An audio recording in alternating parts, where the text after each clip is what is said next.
So we're finally done with the KC Cup for April 2023, which means a brand new update in Duel Links, giving us the Revolver event finally back around again, with the brand new cards, Magical Cylinders, and as well we've got Auto Rocket Dragon, by far the best card in the event. You want to get this card, it's very good, it gives you access to level 7 synchros, which is also very, very nice. But more important are two brand new updates. The first of all is the skills, right? We've got some new skills added, which are mainly going to be for the new Legacy Duel GX event. We're getting a level skill, hopefully that means Horus will be available in the event, which will be really cool. And there's two skills for Jaden. There's this one which gives you every hero under the sun in your deck, another which lets you summon Neos for free. That's not that great, but in Legacy Duels, it might be fine with a custom ban list, custom card pool, but we've got some brand new level cap increases for the VRAINS world, and the cards in them are a real mixed bag, so let's dive right in. So let's go first of all to Playmaker, who at level 33 has a copy of Code Talker, which was a card available via the gate drops, and I can't believe I'm going to say this, but if you're going to do this, Konami, give us a ticket. I don't like them, but if you're going to give us a card we can already get via a gate drop, at least let us pick from all the cards in the gate drop pool, rather than just giving us another one we already have. But otherwise, his level 35 card is very good, and that's Link Rebo. Now, this is a generic Link 1 monster, and if you know some TCG, you'll know it's very, very good. Now, in Duel Links, there's some very niche cases where this card's going to be incredible.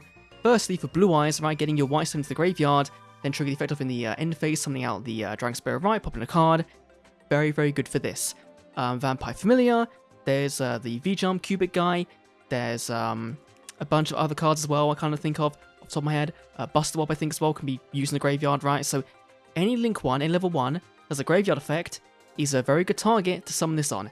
And also, you can just trip this card to make an attack 0. And then the graveyard, when it's in there, trip level 1, bring this card back out. So you kind of get two options, two use cases with it, which is very good for Blue Eyes. Maybe we'll do a Blue Eyes video, you know, with this card in it. Maybe that'll be good. Also, of course, in Code Talkers, right, you've got the Dotscaper, you've got Microcoder as well, so eventually down the line, Microcoder into this will be a very, very good line to go for in your Cyburst deck. Then for Soulburner, we've got two copies of Salomon Great Blaze Dragon. Now, we've got two because you can reincarnate Link Summon into this guy again. Now, you can only do that when there's 0 materials on this card in the battle phase, and the way to attach them is to make this card not be destroyed by battle by card effect, which is an okay effect, but for a rank 4, it functionally does nothing. Now, if you do reincarnation and Exceed Summon it, then you can put monster in opponent controls, which is pretty cool. In Duel Links, they could make this card work somehow with a skill, maybe, right? But I think it's just not all that great for Salomon Great, right? It is generic though, so that is good, right? You don't need to play it in a Salomon Great deck, you can just play it in a normal rank 4 toolbox, right? You can play this card technically, so that does work out.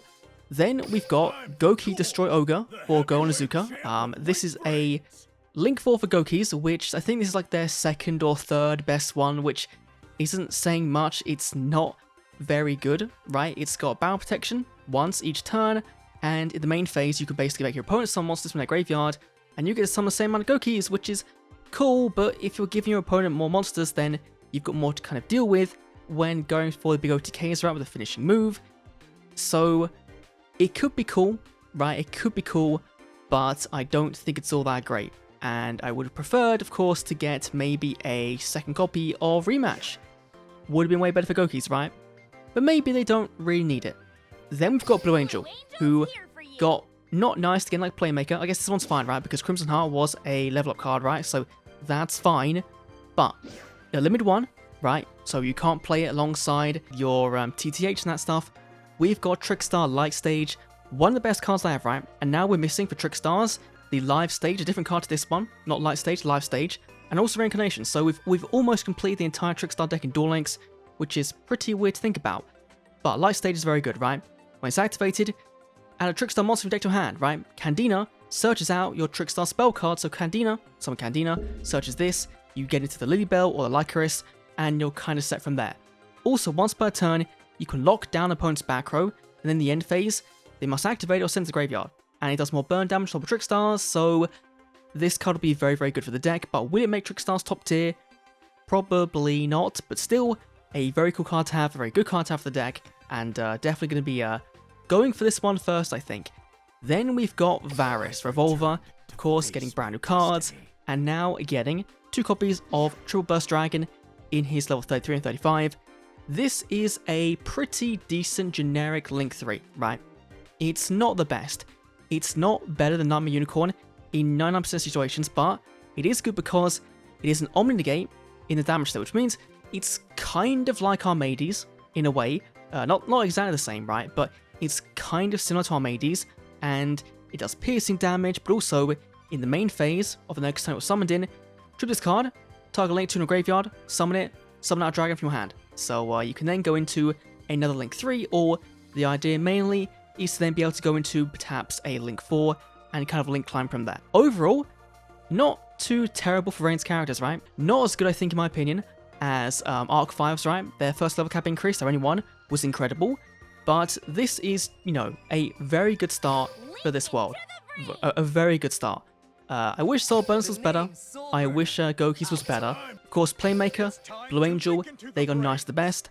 And I think that's it for Duel Links. Now let's quickly go over to Master Duel for a bit of an update. Okay, so there's a few things going on in Master Duel. Of course, we have a brand new event happening, the Attribute 4 Festival. And this is basically you can only use attributes of Earth, Water, Fire, and Wind. There's a ban list, there's some loner decks where you've got Vernisylph, you've got Infernoids and Charmers, which could be pretty cool.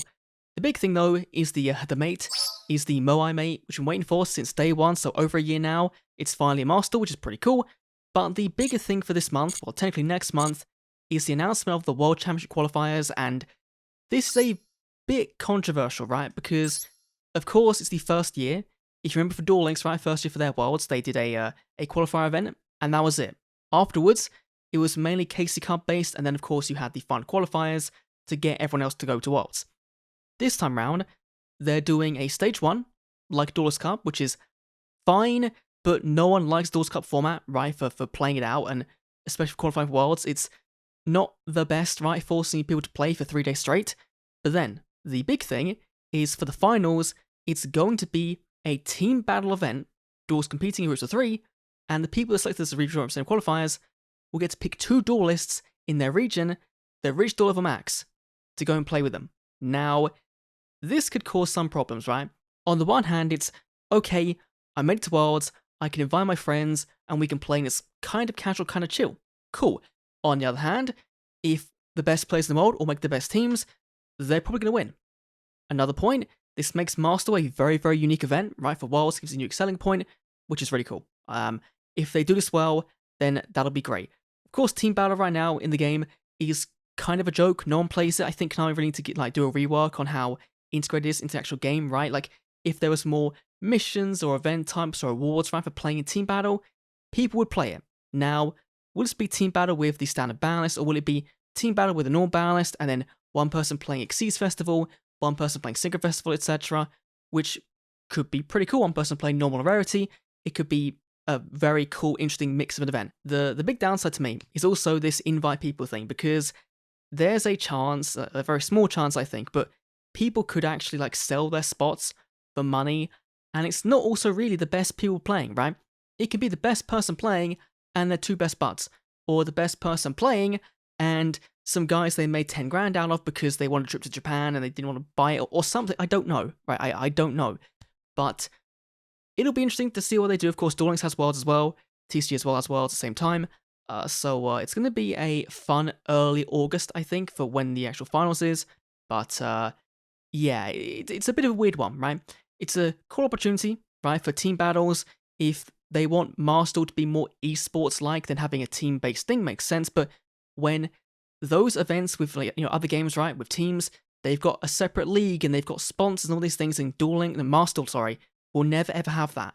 There'll never be an Optic Gaming Master team or a FaZe Master team, right? It just won't happen in the same way. And so I think that they need to do more, right, to make the player base care about team battles before they can care about team battles in the finals. Yeah, that's kind of it for Duel Links. For Master Duel, of course.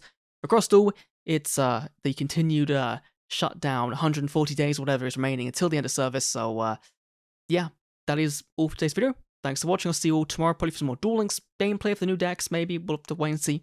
Anyway, I'll see you all then. Adios.